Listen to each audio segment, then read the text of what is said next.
Hello everyone! Welcome back to Full Invasion. I heard you like shield walls. So here we go. Spartans versus Persia at the Pass of Thermopylae. You know, my thing is like, why do the Persians come down this narrow passageway when they can just go around? Like, look at all this open land over there. I don't think this mountain, I'm not even going to call this a mountain, this little rock formation even goes all the way down. And you just go up that hill right there. Look at that. That wouldn't be that hard. I don't know, but instead they insist on coming down here and getting murdered. I don't understand it. Is this the goat path? Look at that.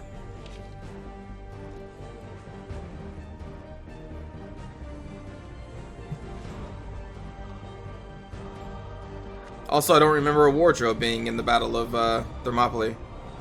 Huh. I mean, maybe there was. There's a whole army there. Sure, there may be a wardrobe. What do I know? I wasn't there.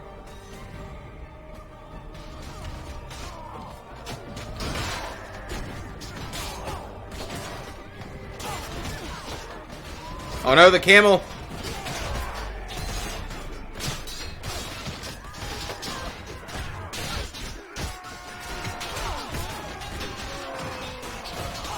I always thought it odd how, if the AI horses or camels in this instance just keep going forward, they'll eventually just kind of pass through people.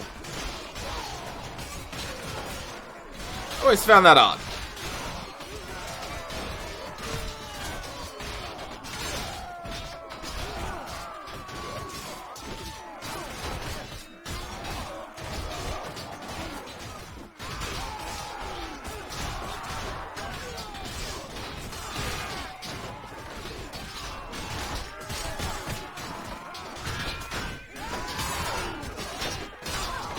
I thought that was a Spartan riding a horse, but no, they were just riding another Spartan, as, you know, as they do.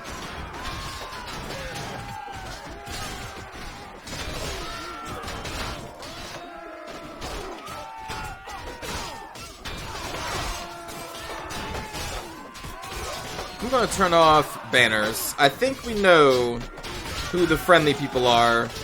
I mean, hell, we have health bars over them. I can turn this off too. There we go.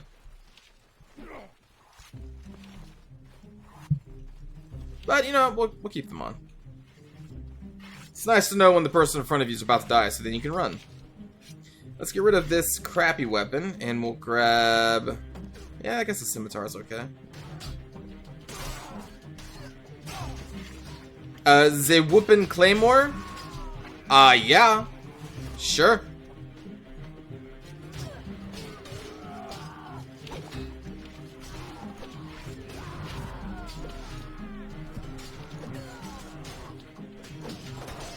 For the whipping good time. I do not want to be in front of the shield wall.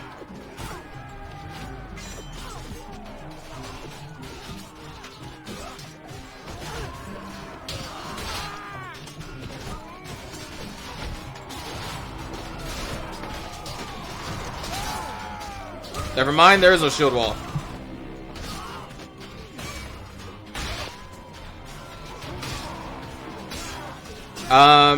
Wow, this sword does not kill that fast. I see why it was dropped.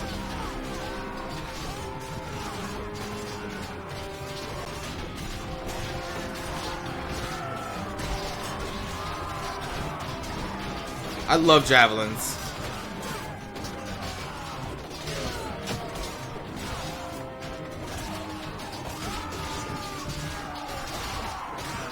Oh, especially when you get him in the face. Oh. So satisfying.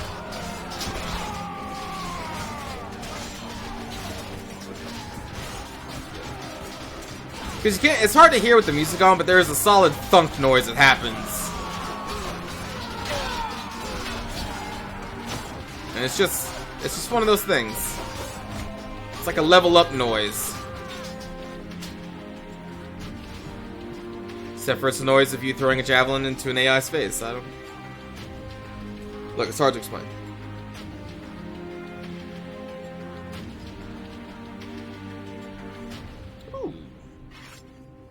An elite scimitar. Must be better than just something called a scimitar, right? Because it's elite. That way they can slap an extra $50 on it.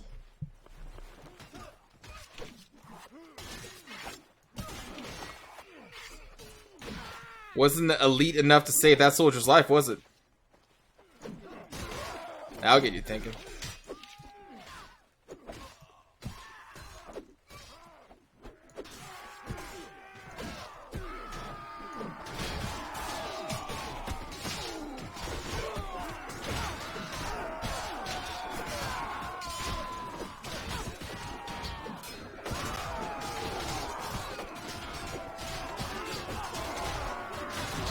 Oh, hit him in the face.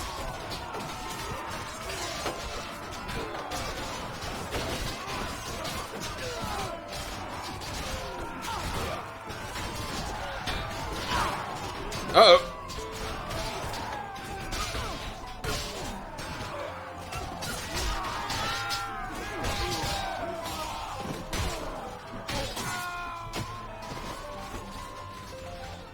Let me get a refill.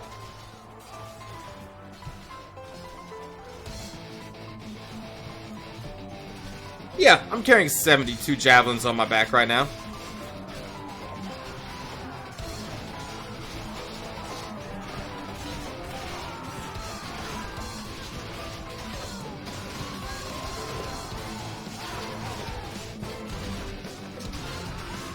Like, this is how the single player can make melee weapons viable, or sorry, throwing weapons viable.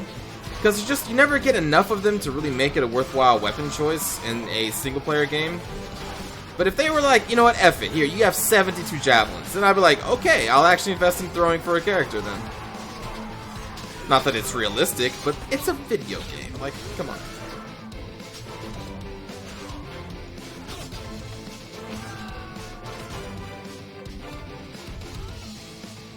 You know, it's a video game.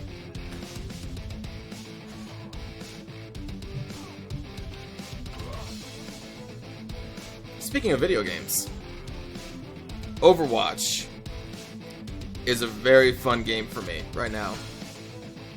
It's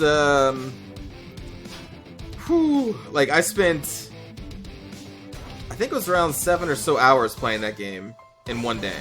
7 hours. Now, I did kind of just do that with Dark Souls. So it's a good time because I have Dark Souls that is an amazing game. And then Overwatch is really just even better than I thought it was going to be. It's just a lot of fun and it's hard to stop playing. It's hard to stop playing. And like, I don't even play FPSs that much. I enjoy them. Always have. It's not like I hate them. And this is like some miraculous game come here to save the FPS genre. I'm just saying, like, it's a very fun one. The class basis, or let's just say heroes system works. They're varied enough to the point where it's like every single character kind of feels different.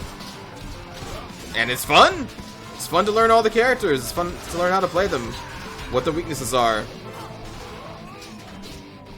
There's been a couple characters that I initially was like, nah, this character's terrible. But then, you know, you put some time into them. You see how they can work in a team. And you're like, oh, okay, maybe they're not, like, terrible. They're not good. But, no, I'm just kidding. Most of the characters seem to be pretty good. Not all of them are just, like, as straightforward.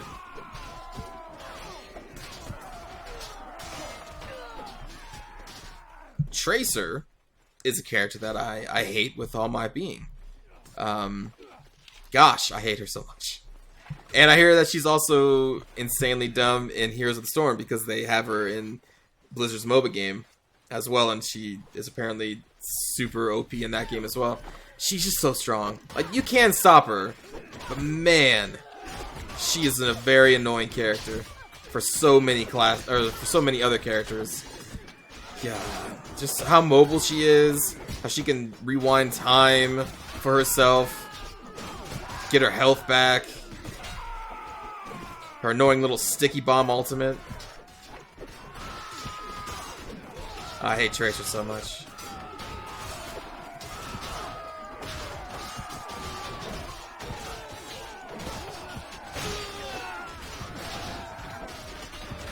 I need more, javelins. I've already thrown 72 of them, jeez. Actually, more than that, like almost 150. In such a short time.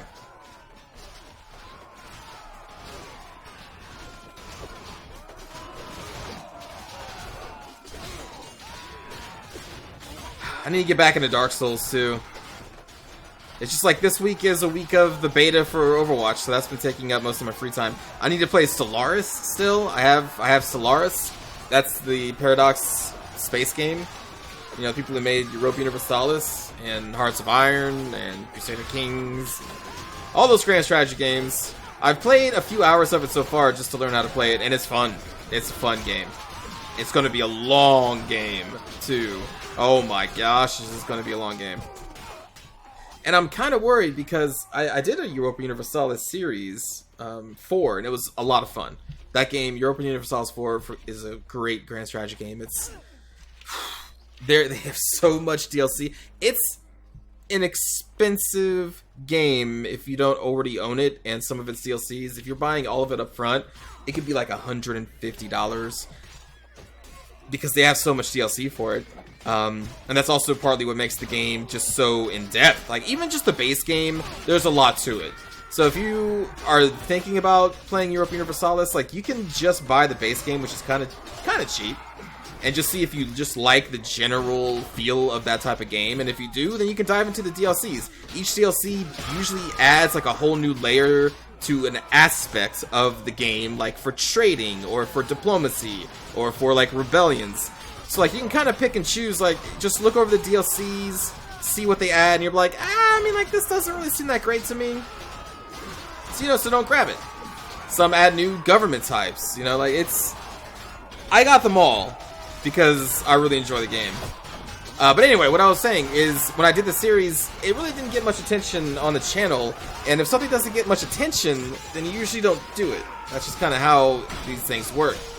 And I'm not saying that Stellaris is the exact same as Europa Universalis. I mean, hell, it's in space. So I'm hoping that people enjoy watching a space game. That seems to be something people enjoy. But I'm also worried. Because, doing a game like this will take probably 80-ish episodes. That's a lot of time to spend on a game, and I just hope people want to watch it. Because I'm eager to play it. It seems like a lot of fun. And it's just one of the aspects of this type of, I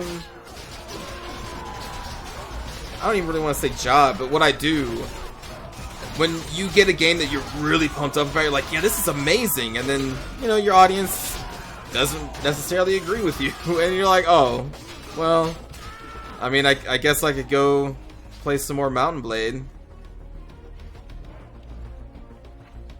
Oh, wait, I am playing Mountain Blade. Oh, God. No. Mountain Blade is still a game that I enjoy. I did take a break on Full Invasion recently because, well, you play a mod for 2 years, 3 years, 2.5 years? I think 2.5 years straight, like every day. You get a little tired of it. So sometimes I have to take a break of Full Invasion, but I'm having fun with it again. But a couple months ago, when I stopped playing Full Invasion, I was at the point where I was like, oh my God, I don't want to play this. But I was just playing it because people enjoyed Full Invasion at the time. So sometimes it's healthy to take a break, because now this is fun again. Even though this is Sparta and Persia, which is something I would have groaned about a couple months ago, because man, have I seen some Sparta Persian matches on this map specifically. Like now, it's like, it's whatever. It's cool again. I don't mind having these giant elephants in my face. Oh God. Also, someone said hi to me. I'm sorry. Hey. I got these Persian people in my face. Oh, elephants and... No!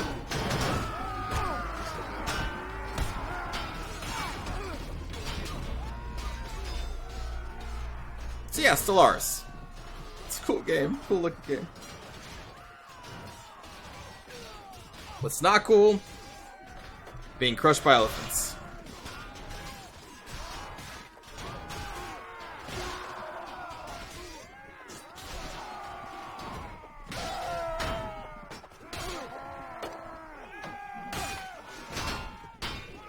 Well, I don't think a single person's gonna hold off the entire wave.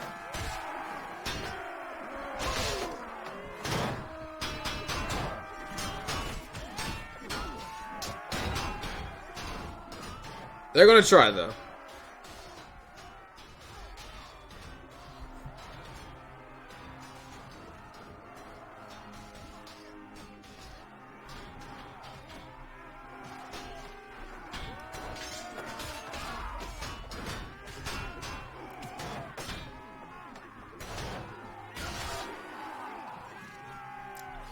Oh boy.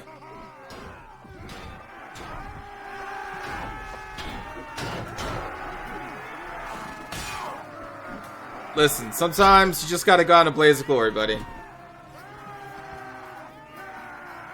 Just go out there. There you go.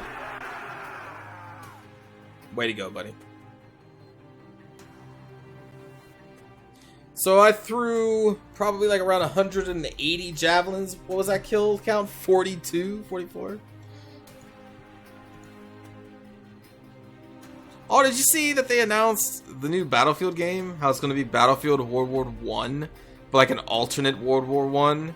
So they could probably get away with like, hey, here's this unique gun we just made that can hold up 100 bullets at a time and like suppress people. And hey, look at this thing, it propels these explosives like across the world. And hey, you know, like I'm kind of worried because it's World War One, which hasn't really been covered too much in a like AAA quote unquote game that I can think of in any recent history.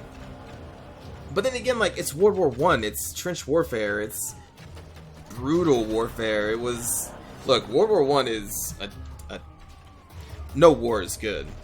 But as far as wars go, it's a terrible war. The warfare is terrible. It was close. It was brutal.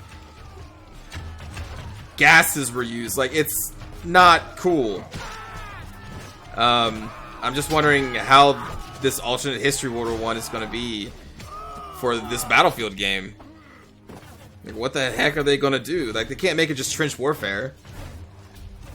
I'm sure they'll figure out something. Listen, DICE, they've made some Battlefield games before.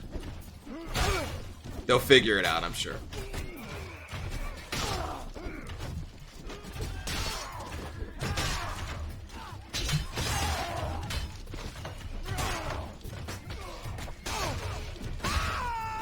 But I swear, if they are like, if this alternate history will have like laser guns or something in World War One, I'd be pretty upset. Through the power of steampunk, we have lasers and like mechs. Although, you know what? I'm down with steampunk mechs. I'd be down with that. You know what? Actually, just make Battlefield steampunk. How about that? F World War One, F the future, F Modern Warfare, F Infinite Warfare, F all those warfares. Just do steampunk. Battlefield Steampunk Edition. Like, I'd play that.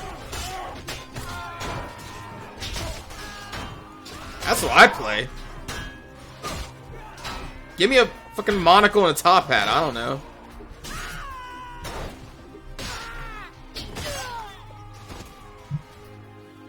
Let me pilot a giant steampunk mech. We'll have steampunk armor. And steampunk guns. Just call everything steampunk something. Oh look, this is a steampunk burger. This is steampunk grass. Oh! I gotta mow the lawn with our steampunk lawnmower. It's kind of what I do with space. Like, oh look, it's a space gun. It's a spaceship. It's a space person. I'm gonna hit this person with my steampunk knife. Steampunk knives are pretty cool. Put a motor on a knife, and then like just have it move. That'd be pretty cool.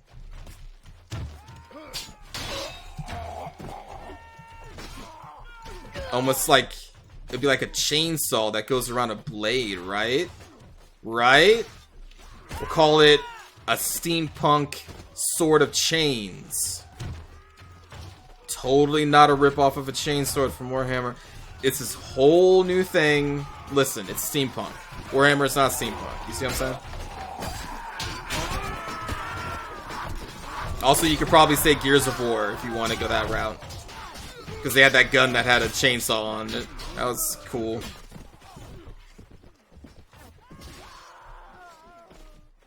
kinda. I've seen people who have bought replicas of that gun. Well, not replicas, but like little toys versions of it, and I'm like, oh yeah, that's cool. You got that Gears of War thing.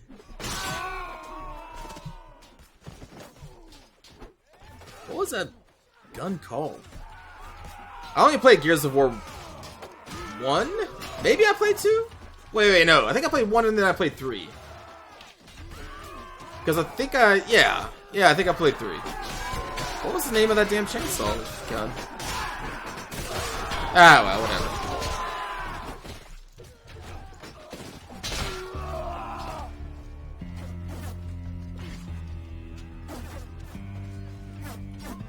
Battlefield World War 1. I mean, it can't be worse than Battlefront, right?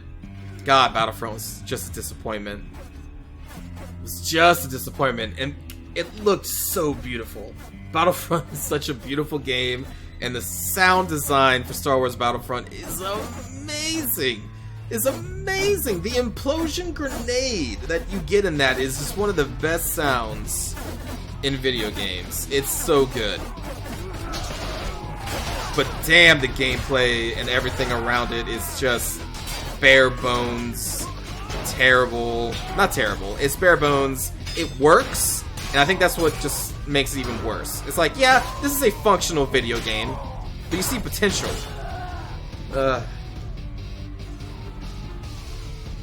Battlefront. I wanted that to be amazing. It was not amazing. Now I'm sad thinking about it. I'm just gonna go die. Come on, people. Life isn't worth living anymore. They fucked up the Battlefront game. Kill me. Oh my gosh. Kill me.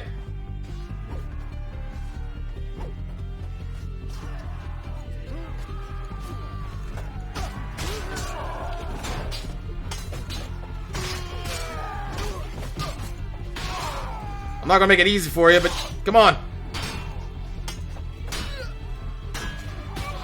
Uh-oh. Actually, they may kill me. I expected to live through that wave, to be honest, because I thought there was only 2 more people I had to kill. But no, they got me. Alright, well, that's it. That's it, everybody. Thanks for watching. I will see you all next time. Take care.